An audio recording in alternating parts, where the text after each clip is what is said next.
The Cook Islands Military History Research Project team, led by Kate Walker, is now on to another mission to have 85 Cook Islands individuals that missed out on war medals during their war service in the Cook Islands Local Defence Force on Rarotonga during World War II be awarded medals for their service. The team was with the Maruariki family of Avachu yesterday morning to share more information about how they can apply for war medals for the three Maruariki brothers who served in the local defence force, also known as the Home Guard. But first, we learned more from Kate Walker about the research they are currently working on. As far as we're aware, about 170 men served. The information that we have so far tells us. Now, last year when we started researching the Cook Islands Local Defence Force, immediately when I saw a medals document, the alarm bells started ringing.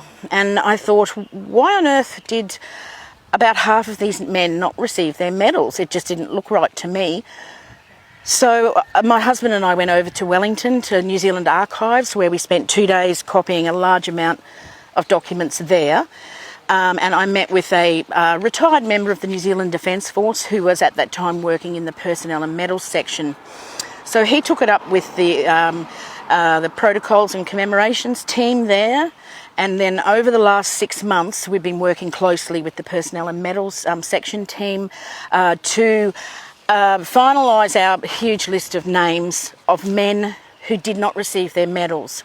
A lot of them didn't receive their medals because of minor misconduct or health reasons. For example, they may have asked to be discharged because they were sick. They may have served for hundreds of days. They were denied their medals. Another reason that there was a lot who missed out was when the Cook Islands Local Defence Force turned into a territorial force in May, I think, 1943. It was shrunk in size and it was more of a part-time service, and the men were given the option to discharge.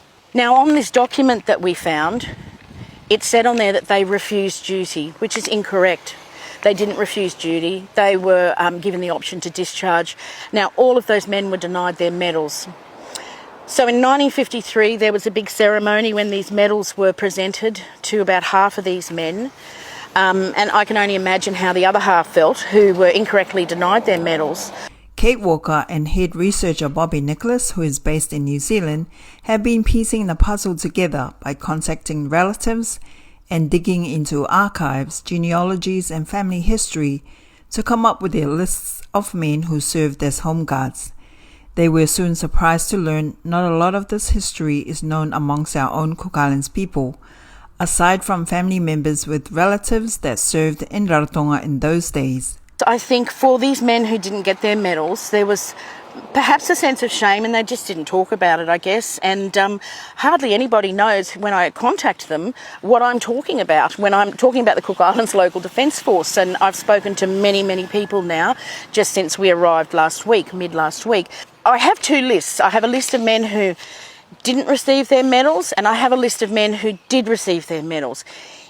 If for any reason you think your papa served in the Cook Islands Local Defence Force, otherwise known as the Home Guard, Rarotonga Home Guard, during World War II, please contact me so that I can check our lists and just confirm they did sign and receive their medals, or if they are owed any medals. Bobby Nicholas and Kate Walker's determination to get these local soldiers recognised for their service have woken up the New Zealand Defence Force to prioritise the medal order process for families if they know their descendants did not receive their medals. There is a special medal order form which I have, and once we confirm the descendants' identities, I'll email this through with other directions so that you can then send it off to the personnel and medals section of the New Zealand Defence Force. The medals usually take 6 months, so because these are being prioritised, I expect they will take less than that. So these medal queries jump the queue, essentially. So please do contact me if you believe your papa did serve, if you want me to check on our lists, if his name's on either list, and we're still getting more information. There's still maybe more names to add because there's not a lot of information out there about this. I would like the New Zealand Defence Force and Veterans Affairs New Zealand to also provide these families, free of charge, a service plaque for their grave. nobody would even know. This is why this military history is unknown in the Cook Islands, because there's no service plaques on graves. Nobody knows. And we can't build this story for the Cook Islands unless this happens. So I think that's the least that these men are owed, is also a service plaque for their grave, along with their medals that were owed to them almost 80 years ago. So yes, we're going around the island now, of course, documenting the World War II history for the Cook Islands Online Cenotaph. Me te tai ku ia tūru te te reo papaa, me te tai anere i tunga uru tāne, mapu tāne, i piri atu ki roto i te vai au, i akatupu ia i raratonga ne i te mata i state tawatini i wa anere anga uru mātai, i te tuatau o te tamaki anga rua e pāruru i tō tātou pāinua. Kua ki te mai nā roto i te kimikimi anga o onu a Kate Walker rao ko Bobby Nicholas, no roto mai i te pupu Cook Islands Military History Research Project, e apa i te pupu tangata ka rei oronga i ana te tai me te rawai au no rātou, no te aka maarai tā rātou anganga i rawe i te reira tuatau. Ko tētai o te reira au vai au, ko te tokotoru teina tuakana no roto mai te kupu tangata maruariki o Awatiu, ko ia a metua kore maruariki, tangi maruariki e tau maruariki, kua mate pōro rātou ki raratonga nei. Kua rauka i te toanga nuti i te komakomātuki a Ioane Maruariki, te tamaiti a metua kore Maruariki, e nono Maruariki Henry, te tamaini a tau Maruariki, no runga i tō rao ngā metua i piri ana ki roto i te vai au pāruru i raratonga nei, i te tuatau o te tamaki angarua. Ko toko papa e koe te home guard. Koe tōnei wa? Mitua Maruariki. Mitua kore Maruariki. Ia tā au i akarongo ana te tua o te reira mitua tāne nuu. Tāne rawe te roto i te reira tuatau. Ia, e tōni tuatau i roto i te ami i kone home guard tātou. Are ana tua rikiriki e rei tua atoni ki a whai tāratonga. Ariki e roan me roko ia te makiri. E ia no mata iti i roko ia e te maki. Tōmina o te runga pai, te runga rongo.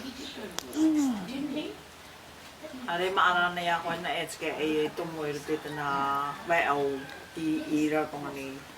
Inua rātou te inua. Ia. Rātou te teki a tātai. E ia no mata iti tomo e ki roto. Mapu, eh? Mapu, me te te tanga uru tūma e. Ia. Ia tuata. Ako to ia i ano e te te reira tuatau. Ano ia matu. Ano ia matu. E tō matu openga e rea ngā whaine openga. Pari a rāko Maxley. Ui toko tome tō ine? Susan, ko Tani. Te mai ngā Perez Marama. I te takaki a ngata o metua kua tanu i aiki ia? I tāteu e kākatori. Maki e akangaru i wātu e rea. Karukuma e rea tō matu ngā tuene. Pari a rāko Maxley. Te wē te youngest one. Nā tō mātu mamari e prota apu mai e māko tai tauturi ai.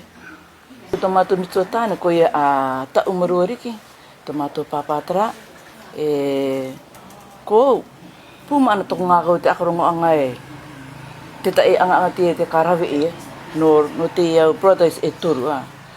Karanga ngā kau parau, no te mea, irina katoa we, tā rātou are moko puna, te are ina, ko akarongo rātou i te tutua, toko mana ko mataura tō rātou ngā kau te akarongo angai i te ina ke. Ko eren tō rātou tupuna, tō rātou mitua ki te vai au.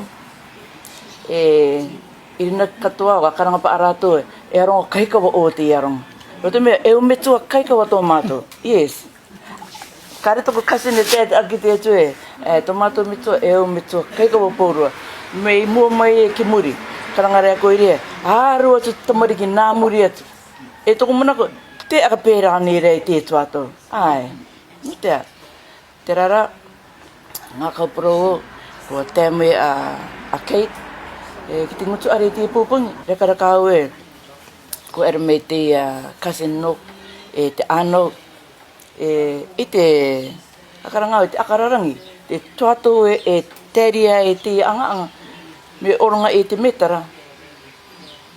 Tō mana ko e tanga a mane tera no te family i te come together. Me oronga e tō rātou metara. Te mataora ni rawa i tā te pupu o Kate Walker e rawe nei no tō rātou o metua. E rakarakau te ki te, Ko pāruro na rātou i to tātou enua. Ngā kauparo, te mea karo ara, kara rātou i ki te tika anga mane me tēmei, te tuatou e oronga i ai te metera. Ko te ko Julie Taripono te CITV News.